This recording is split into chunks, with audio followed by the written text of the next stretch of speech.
Dans le cadre des entrevues présidentielles de l'ACMAT, il me fait vraiment plaisir aujourd'hui de recevoir le président et fondateur de la société Osblock, une entreprise assez révolutionnaire, et pourtant elle vient d'une région très traditionnelle, le Lac-Saint-Jean.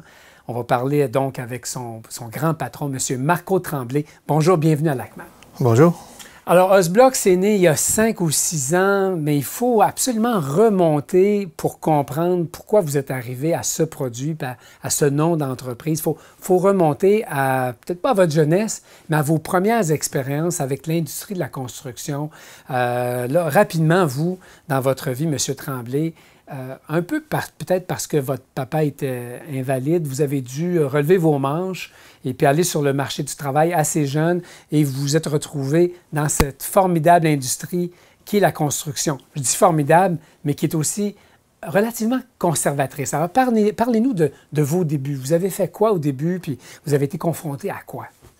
Ben moi, étant donné que mon père est handicapé, il avait qu'un bras, fait que, tu sais, puis il était bien, on dit chez nous, basuteux, tu sais, il réparait des affaires dans son garage, ça, fait qu'il fallait tout le temps que je sois près de lui pour y aider, tu sais. Fait que, veux pas, ça m'a fait montrer un parti mécanique, tu sais, que j'ai appris au début, puis j'ai étudié là-dedans au début. Ouais. Ça m'a pas servi longtemps, parce que j'aimais pas ça, j'aimais le grand air, puis j'ai sorti mes cartes de construction, après ça, j'ai parti travailler dans le Nord canadien. On faisait des runs de ce temps-là, de la baie James, LG2, des affaires de même. Ouais. Après, on travaillait dans les réserves indiennes. Ouais. Fait que là, j'ai eu ma famille tranquillement, j'ai eu mes 3 enfants. Mais là, à un moment donné, dans le Nord, ça vient long et vieux. Fait que là, j'ai revenu travailler plus dans le Sud, mais il y avait moins d'ouvrages. Fait que là, c'est là que j'ai commencé, je me suis ouvert une compagnie de construction pour rester près de chez nous, tu sais. Puis là, vous avez remarqué que à l'époque, on construisait d'une manière, puis si on fait un saut dans le temps, en 2021, on construit encore pas mal de la même manière. Ça vous a comme choqué, ou en tout cas étonné. L'idée en arrière de ça, c'est que même dans le Nord, on construisait des maisons, puis au bout de 7, 8, 10 ans, les maisons étaient finies parce que l'humidité, puis ils ne prennent pas soin de le bâtiment non plus. Fait que j'ai tout le temps resté avec l'idée d'améliorer ça, puis ça n'a pas évolué. On disait dans le temps, nos grands-pères bâtissaient, quand le siège est arrivé, ils ont pris le brinti, ils l'ont mis dans les murs, ils ont fait des maisons avec du 2x4, puis de la planche, puis du papier journal qu'il y avait dans le temps. Mais si on regarde aujourd'hui, tous les produits ont changé. Oui. Si on parle de la planche embouffetée, c'est devenu du USB, du Tentes ou du Kibi, oui, ou tout ça d'affaires.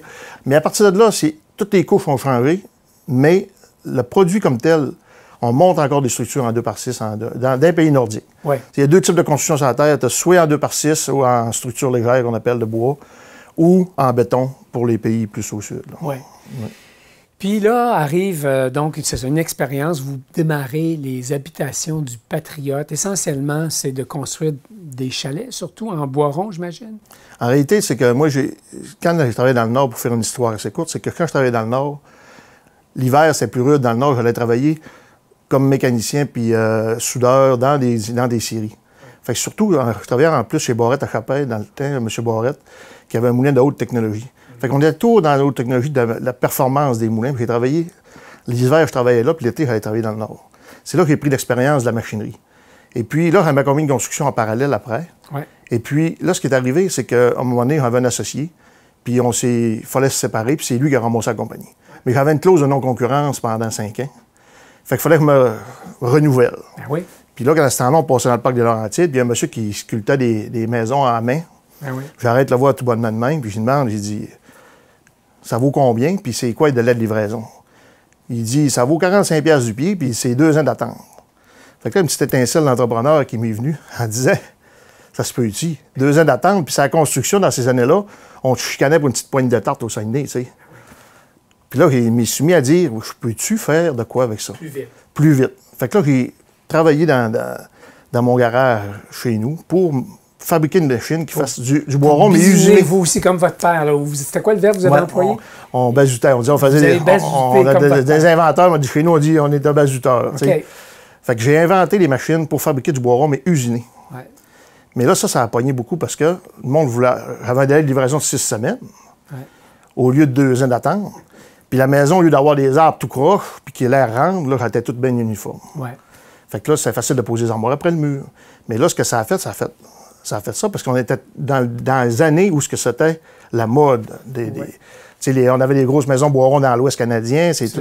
Puis là, on a rentré ça au Canada. Puis là, c'est là que j'ai développé un réseau de distribution qui m'a aidé aujourd'hui à... Oui, puis c'est des années où on commençait à voyager dans le Maine, dans ces États-là, où on voyait souvent que le bois était mis en valeur. Nous autres, on le mettait comme structure, mais à l'extérieur, on ajoutait du stuc, puis tout ça. Puis, et donc, c'était des belles années pour valoriser ce produit. Mais vous avez quand même vendu l'entreprise. Oui, j'ai vendu l'entreprise parce que j'étais un gars de défi. Puis quand j'arrive au maximum d'une entreprise, on sait que le bois rond, c'est ce produit marginal. Oui. Fait que j'étais rendu au maximum de ce que je pouvais faire dans l'Est de l'Amérique, tu sais. Fait que j'ai dit, ça, c'est le temps de vendre, puis passer à d'autres choses. Puis j'avais le projet d'Osblock, bien, ça s'appelait pas Osblock, mais dans la tête de toucher plus de monde, de toucher la construction en général avec un nouveau produit, que là, j'ai développé à partir de là, en 2012. Oui. J'ai commencé à travailler sur le produit pour améliorer le système. Mais ça a été long parce que juste le coin, exemple, le coin était bien, bien long à développer pour réussir à amener. Parce que je connais le domaine de la construction, les gens sont assez frileux au niveau matériaux. Et puis, s'il faut que le produit ait des lacunes, ça va vite. On l'a vécu dans le temps avec le USB, la rip pressée qu'il appelait dans le temps. Oui. Quand ça a commencé à sortir, ça s'effilochait ses remises. Puis le monde les a boudés pendant des années. Absolument. Fait qu'on a vu. Fait que je voulais sortir un produit qui était sa coche. Ben oui. Puis, et donc, l'idée, c'est de sortir un produit qui permet à un mur d'avoir déjà incorporé son isolation et puis d'essayer de réduire le temps d'assemblage. Ça fait partie de vos objectifs. Oui. Pourtant, il n'y a pas de crise de main-d'œuvre à l'époque, là, où il n'y en a pas autant qu'aujourd'hui, mais ça vous semblait, vous étiez peut-être précurseur, là, vous vous avez dit, si quelque chose est plus facile à monter, avec moins de machinerie ou pas de machinerie, il me semble que je vais avoir des avantages concurrentiels. C'était ça qui vous passait par la tête. Oui, il y a ça, mais la principale raison, c'était que je ne voulais plus avoir des réseaux de distribution où il faut servir client par client. Dans le sens, je vais vous expliquer. C'est que quand on fait des maisons préfabriquées ou qu'on vend des maisons, c'est que ton client, tu le sers une année, puis l'année prochaine, ça va être un autre client. Oui. Là, je voulais faire une usine qui est exportable, c'est-à-dire qu'on fait toujours le même produit. C'est pour ça que j'ai ramené à la base le Osblock en version de 8 pieds de long avec 4-5 accessoires. Avec ça, on peut faire n'importe quoi. Fait que l'idée, c'était de dire, on fait des Osblocks, on va l'entreposer, il n'y aura pas de délai d'attente. Puis en plus de ça, ben là, on a travaillé sur l'isolation pour avoir un produit qui est performant, structurellement aussi, pas qu'il y ait d'erreur sur la construction. Puis la main-d'œuvre. La main-d'œuvre, on s'entend que là, c'est rien montrer ça. Oui. Puis même quelqu'un qui est moins compétent, ben, il est capable de le monter sans faire d'erreur. Oui, puis il n'y a pas trop de problématiques de vissage ou de... Non, on a développé un système de clips pour les assembler ensemble. À côté, ça prend une drill. Une drill avec une chaîne ça pour couper les blocs, puis un niveau. Puis on met ça dans le coffre de Civic, puis on part. On n'a pas besoin de gros trailers de construction pour monter des Osblocks, tu sais. Mais amener un changement dans cette industrie de la construction, vous avez frappé aussi un mur. Oui. Ça, c'est le plus grand défi. Qui est aussi fort que le vôtre. Oui. Parlez-nous donc un peu, là, parce que c'est 5 ans de combat là, que vous menez. Puis vous gagnez, mais ça ne se fait pas facilement. Parce que les gens sont habitués à faire les choses autrement. Donc, il faut casser des habitudes, puis amener à trouver parmi les constructeurs ou les designers, les architectes, des gens qui vont être ouverts au changement. On est rendu là. C'était de faire nos preuves aussi. On a monté des maisons, on fait des preuves. C'est le changement dans le domaine de la construction, pas dans le domaine de la construction. Le changement en général fait peur à du monde. Ouais. Par contre, tu as du monde qui sont plus réveillés que d'autres puis qui sont plus aptes au changement. Comment ça se comporte, votre produit, quand on est rendu au moment, dans la phase de construction, de poser portes et fenêtres? C'est plus compliqué ou c'est plus facile qu'avec une autre méthode? C'est pas plus compliqué, c'est pas plus facile. Par contre, vous n'avez pas besoin pour fabriquer l'ouverture. L'ouverture est simple en soi. On coupe le bloc, on la redécolle de l'autre côté. Puis le même bloc passe en haut de la fenêtre. Fait que pour poser la fenêtre, c'est le même principe qu'une fenêtre d'un mur conventionnel, quand l'installation. Par contre, faire l'ouverture comme telle, bien là, c'est une simplicité. Là. En plus, on coupe, on commence sur le bord, on met un linteau de fenêtre, puis c'est tout. C'est fini. C'est aussi simple que ça. Je vais vous donner un autre exemple qui est assez simple quand on parlait de rentabilité, pas de rentabilité, mais d'isolation puis de performance du mur. Je donne souvent l'exemple à mes clients, à mon personnel. Tout le monde qui travaille dans le domaine de la construction, déjà, on prend une prise de courant comme il y a là, percer un trou d'un mur de laine minérale. Il se passe quoi? On est-tu capable de sortir la mèche de là? Non. Pourquoi? Parce que la laine, elle s'est entourée autour de la drill, la mèche. il n'y a personne qui ouvre le mur. Ça passe sa vie à faire de la condensation. Puis on se demande, dans 20 ans, pourquoi que le mur est pourri. Parce que la laine a fait ça autour de la chose, autour de la mèche, puis ça a passé sa vie comme ça. T'sais, on donne des exemples des murs qui se font shaker. Dans les murs préfab, ben, ça va descendre de la laine des murs. Puis ça passe sa vie comme ça. Mais un mur en os-bloc, prendre une mèche dans n'importe quelle place du mur, tu vas passer, passe ton fil, remets un petit peu d'uréthane, c'est fini. Une note de cuisine, c'est la même chose. Un petit trou, mets ça, mets de l'uréthane, c'est fini. Vous parlez un peu d'isolant en ce moment. Vous avez choisi d'y aller avec du solide, du polystyrène, puis il y avait deux options, l'extrudé ou l'expansé. Si je ne me trompe pas, vous avez choisi l'expansé. Pourquoi? Bien, on a choisi l'expansé au départ parce qu'environnementalement, il est mieux coté que l'extrudé. Il ne dégage pas d'HFC. C'est ça, exactement. Il ne dégage pas d'HFC. Et puis, on trouvait que c'est le matériau le moins environnementalement parlant, le mieux sur le marché. Oui. Par rapport qu'il est constitué de 2 de matière pétrolière qui est du plastique, oui. Puis qu'il y a 98 d'air. C'est le matériau pas le plus performant en soi, dans l'isolation, mais le moins empreinte écologique le moins élevé. Exactement. Ouais. Puis donc, c'est celui-là que vous utilisez depuis le début. Puis la partie bois, c'est de l'OSB. L'OSB a connu des montagnes russes au niveau des prix, comme le contreplaqué. Vous avez dû passer une année et demie de pandémie, ouais. Vous et vos clients, quand même assez rock'n'roll. Mais bon, d'abord, parlons du bon côté. L'OSB que vous utilisez, c'est une qualité quand même particulière qui est faite au Québec, si je ne me trompe pas. Oui, en réalité, mon frère rendu, on travaille avec Quai Norbord, Pasteur, qui s'est rendu West Fraser. Oui. Et puis, c'est du OSB qui vient de l'Abitibi, qui vient de la Sarre. On n'utilise pas n'importe quelle sorte d'OSB. On utilise le OSB à plancher. Pour être plus conventionnel, c'est du stable edge, mais ça pourrait être de l'Adventec dans une autre compagnie ou peu importe. Oui. Mais c'est un OSB qui résiste plus à l'eau, qui va résister à l'eau. Puis qui a une résistance beaucoup plus élevée qu'un OSB standard qu'on va mettre sur les murs. Tu sais. Oui.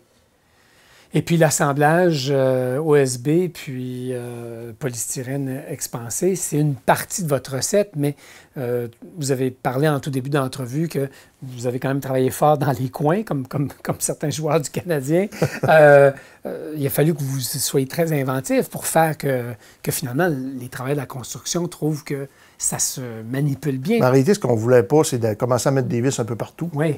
Fait qu'on a développé le système de clips. Pourquoi? Parce qu'on est capable de lisser le bloc n'importe où puis de clipser n'importe où, sans commencer à parser l'enveloppe murale avec des drills, des vis. Parce que chaque trou... chaque trou, ça fait un trou. Puis dans ce cas, ça ne brise pas beaucoup l'enveloppe murale, mais c'est quand même pas facile de le serrer ensemble. Ouais, puis si on l'aurait vissé avec des vis, le serrer ensemble dessus, bien, étant donné que c'est du USB, ça va craquer, mais ça n'aurait pas fait une belle job. Mais le plus important de tout, c'était le coin. Pourquoi? Parce qu'on ne voulait pas faire de perte. Si on a des coins préfabriqués mâle-femelle, puis on arrive où on n'a pas le mâle-femelle, on aurait fait de la perte sur le chantier. Dans le cas de Osblock, on n'a aucune perte sur le chantier. C'est-à-dire que tu n'as pas un conteneur plein. T'sais, à la fin, là, si le gars est contracteur et il refait une autre maison, s'il reste un bout de liste de départ ou un bout de bloc long de main, il va la prendre, il va le mettre sur un autre chantier. Il va le récupérer. Je sais qu'en ce moment, on est tous en manque de main-d'œuvre. Alors, comment vous vous positionnez sur cette question-là? Mais en réalité, il y a deux volets à cette question-là, je trouve. Il y a l'aspect logistique, qui est une grosse partie de l'entrepreneur, c'est-à-dire, c'est pas tout de monter les murs, c'est toute la logistique qui vient avant. Du plein de la maison, à coller le stock, à l'avoir sur le chantier au bon temps et tout ça. Nous, dans notre cas, étant donné qu'on a parlé tantôt, qu'on a des house-blocs, des coins puis des starters, l'entrepreneur peut dire « Envoyez-moi 8 palettes d'house-blocs sur le plancher avec 12 coins, puis s'il en reste, on va l'envoyer sur l'autre chantier. » Ça, c'est une partie logistique que le monde ne voit pas nécessairement au début, oui. Mais que c'est facile. Il arrive, exemple, la madame est sur le chantier, puis elle trouve que sa fenêtre, elle devrait tasser de 8 pouces. On est là. Pas plus long, la tasser de 8 pouces en montant à la maison, en faisant des house-blocs qui va prendre la petite journée tranquillement. Oui. Ça, c'est toute une partie logistique qui amène l'entrepreneur à dire, pas besoin de coller les murs, mettons l'exemple des murs préfab, 2-3 semaines, 1 mois, 2 mois d'avance. On a-tu fait une erreur, c'est plein, fait qu'on est capable, de ce bout-là de logistique, on sauve beaucoup de temps. L'autre chose qu'on parle de main-d'œuvre de construction, c'est qu'on n'a pas besoin de main-d'œuvre spécialisée. Oui, ça va prendre des bons gars pareil. Ça prend des gars qui font des planchers, ça prend des gars. Mais tu es capable de mettre un bon gars qui connaît son affaire avec 2 apprentis qui commencent. Puis tu ne seras pas inquiète qu'ils vont faire une erreur. Ils vont-tu mettre un jack pour l'inteau de fenêtre? Ils vont-tu mettre la fenêtre à la bonne place? La hauteur de la fenêtre, exemple. L'hauteur de la fenêtre va-tu être correcte? Tu ne peux pas te tromper avec Justbox, ça arrive à la bonne hauteur. Si la largeur de la fenêtre, il manque un pouce, on va la scier, puis ça va être ça, puis ça va être finir là. Fait que la main-d'œuvre n'a pas besoin d'une grosse qualité de main-d'œuvre. C'est pas qu'on a la bonne qualité de main-d'œuvre. Mais si ces gars-là sont mieux à utiliser ailleurs, jusqu'il y a besoin de faire des grosses lucarnes, des affaires de même, ben, on peut mettre les gars moins spécialisés, si on veut, sur Bien ça. sûr. Donc, le fait que le produit est fabriqué en usine, ça peut être une garantie de stabilité de fabrication aux yeux des entrepreneurs et aux yeux des clients qui vont habiter la maison éventuellement. Ben oui, parce que les blocs sont certifiés. On a des cas de certification qu'on n'a pas dans les shops de murs frappables, par exemple. Tu sais, les gars font selon la règle de l'art, mais nous, parce qu'on a un processus de certification, le bloc est toujours pareil, toujours la même isolation, toujours la même épaisseur, toujours la même grandeur, toujours pareil. Fait qu'il peut pas, même quand tu l'installes, tu peux pas... tu sais, on envoie un bout qui est là, tu peux pas avoir d'erreur, c'est impossible, c'est toujours pareil. Puis, vous êtes cordonnier bien chaussé, puisque je pense que vous êtes en train de développer une usine qui est plus automatisée pour, là aussi, répondre à la problématique de main-d'œuvre, mais aussi à vous assurer d'une qualité encore plus égale qu'avant. Je me trompe ou c'est un peu ça vos objectifs? Non, on est en marche depuis quelques mois, d'ailleurs. On l'a fait en temps de pandémie. On était supposé être opérationnel en 2020. Là, on a rentré en opération avec la nouvelle usine en mars, avril cette année. Alors, parlez-nous-en un peu comme si on était là. C'est dans quel village, en fait? En réalité, c'est à Saint-Henri-de-Taillon, c'est près d'Alma. Ouais.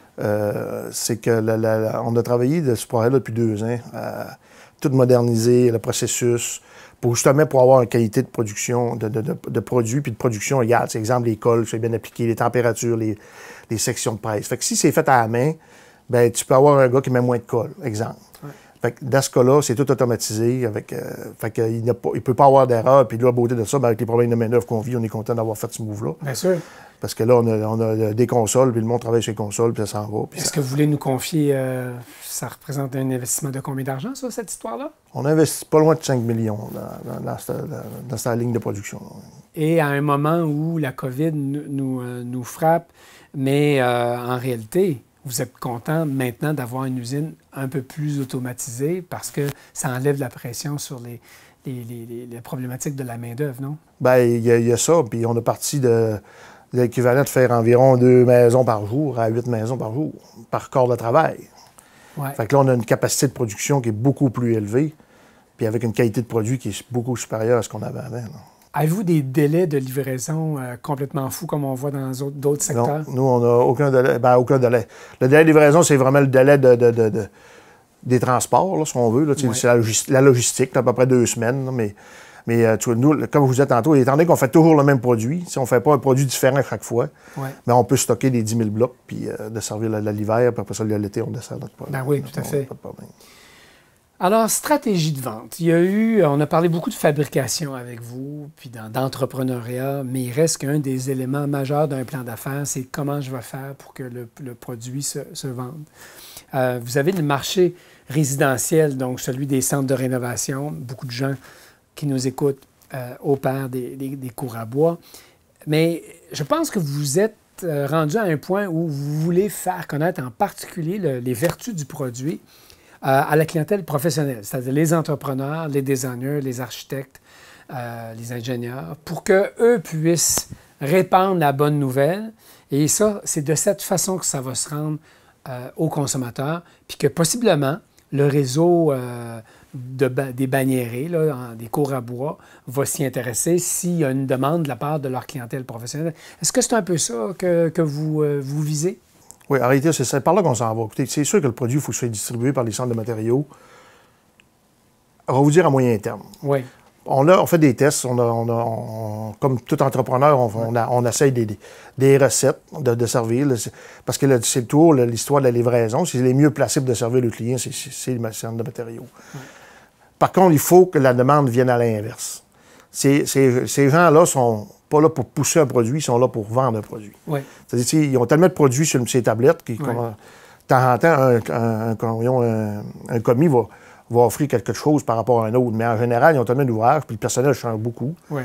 Fait que l'idée, c'est que la demande vienne de l'entrepreneur et des particuliers, à l'inverse. Vous avez beaucoup de pain sur la planche, vous avez l'air d'avoir beaucoup d'énergie et pourtant, vous avez des activités parallèles. Je m'en voudrais de ne pas profiter de votre présence pour ne pas vous en parler.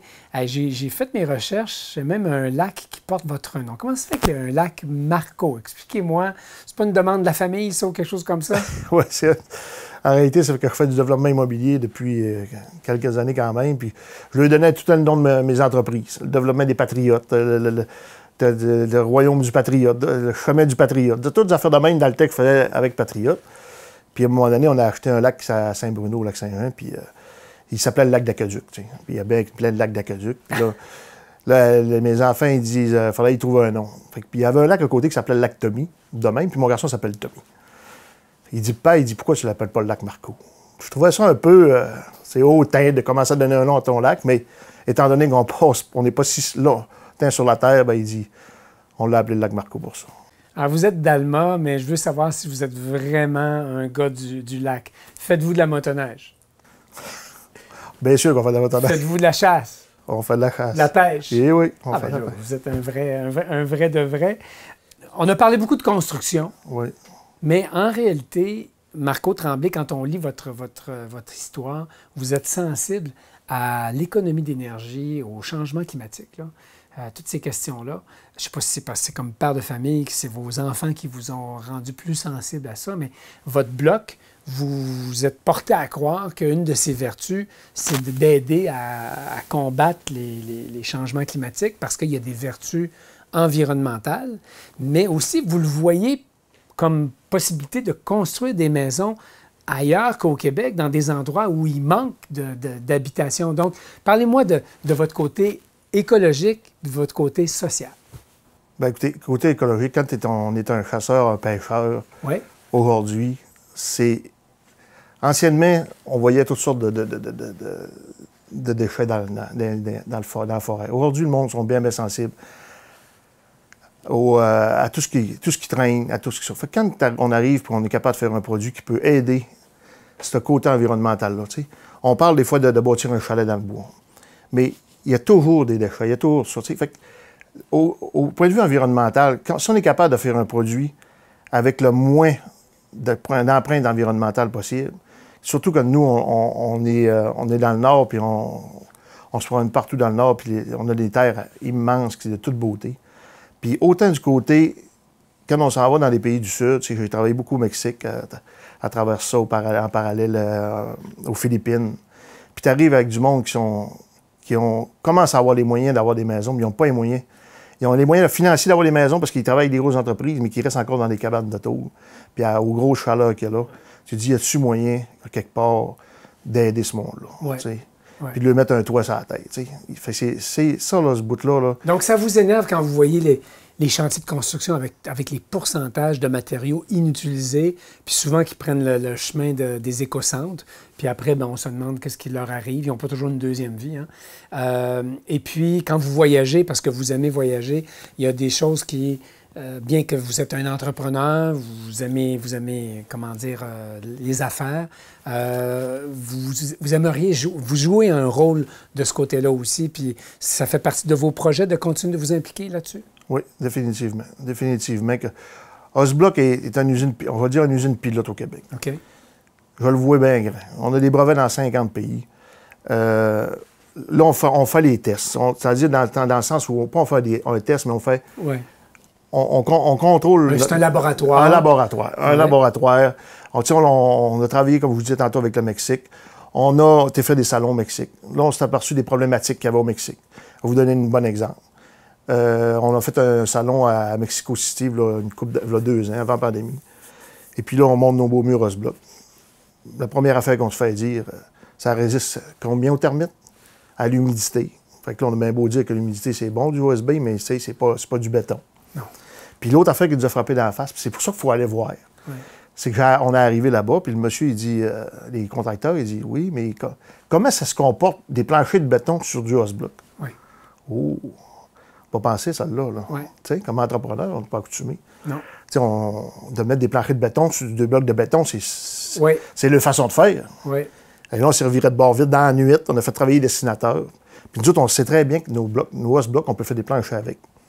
Des planchers pour le nord canadien, tout isolés. Ouais. On les met sur le plate. Ouais. Fait qu'on a fait travailler les dessinateurs dans la nuit pour avoir des détails. Le lendemain, on va faire des planchers en os bloc pour les constructions là-bas, pour que ça aille plus vite. Parce que ce qu'on ne savait pas, c'est que monter les murs en bloc de béton, c'est long. Mais les planchers, quand ils font des planchers dans ces pays-là, dans les pays du Sud, les planchers sont terriblement longs. Parce qu'ils n'ont pas les structures qu'on a. Ils mettent des baguettes de bois, des contreplaqués, tenir ça dans les airs pendant des mois. À un moment donné, ils ouvrent ça.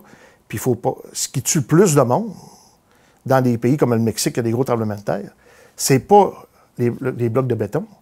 C'est les planchers et les toitures qui sont faites en béton, qui sont pognés sur des blocs de béton qui, à mieux que ça crée, que ça ne vaut rien. Ça lui tombe sur la tête, ça tue du monde. Ah oui. Fait que, tu sais, c'est tout ça qu'il faut changer la mentalité. Donc, mais qu'on va amener oui. une facilité de construire là-bas aussi, mais qui va résoudre des problèmes structurels qu'eux ont aussi. Donc, je vous écoute. Ça veut dire que le produit Osblock, comme on le connaît, est appelé encore à continuer d'évoluer.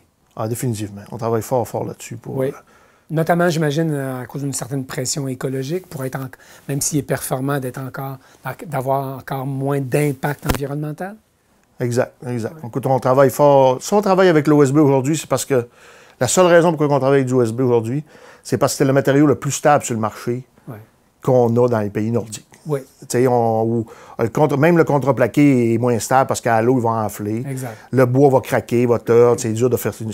Parce qu'il ne faut pas que ça bouge. Là. Si on veut que ça slip, il ne faut pas que ça bouge. Ouais. C'est quoi le problème environnemental de la planète présentement? C'est les plastiques. Fait qu'on travaille présentement avec des compagnies pour voir si on n'est pas capable de récupérer des plastiques qui sont non recyclables pour en faire un produit. Pour leur donner une nouvelle vie. Pour une nouvelle vie. Surtout pour les pays du Sud. Les pays nordiques, peut-être qu'on a du bois, du trempe, c'est fait. De l'OSB, c'est fait avec du trempe. C'est un bois qui pousse vite et qui ne coûte pas cher sur le marché non plus. Oui, puis qui ne pourrit pas. Puis qui ne pourrit pas. Ben, qui pourrit pas. C'est sûr qu'il y a quand même une transformation, mais tu sais, c'est un bois qui pousse très vite, puis qu'il n'y a pas de valeur ajoutée, ce bois-là, à part le mettre dans ça. Fait que ça a quand même une bonne empreinte environnementale, l'OSB. Par contre, ben, on a un problème de termites, un problème d'humidité aussi pour les pays du Sud. Fait que là, on travaille, on est approché par des belles compagnies. C'est bon? Oui, c'est très, très bon. Puis vous avez choisi d'adhérer au programme Bien fait ici. C'est un programme qui fait la valorisation de l'industrie manufacturière pour le résidentiel au Canada. Pourquoi vous avez choisi de joindre ce mouvement-là? Parce que je pense que des fois, on voit un produit et on ne sait pas d'où il vient. T'sais, ça vient-tu des États-Unis? C'est pas tout le monde qui sache notre histoire et qui tape sur Internet pour aller voir. Fait que le bien fait ici donne une bonne chance à ça. Dire, hey, c'est local. Puis avec ce qui s'est passé en pandémie, qu'on a manqué un peu d'affaires qui venaient dans les hauts, le monde sont rendus sensibles autant aux produits qu'on a sur nos tablettes de magasins, d'épicerie, que des matériaux. Si, le monde, je pense, sont prêts même à payer plus pour encourager le monde ici, pour justement empêcher le transport ici. Ça, c'est la grosse... pour au moins avoir la reconnaissance bien faite ici. Oui. Là, au moins, on sait d'où on vient. Exactement. Fait que quand on sait d'où on vient, on a de bonnes chances de savoir où on s'en va. C'est ça. C'est comme ça. Hey, merci beaucoup. Ça a été un super entretien. Je suis content de connaître l'homme derrière Osblock. Merci beaucoup.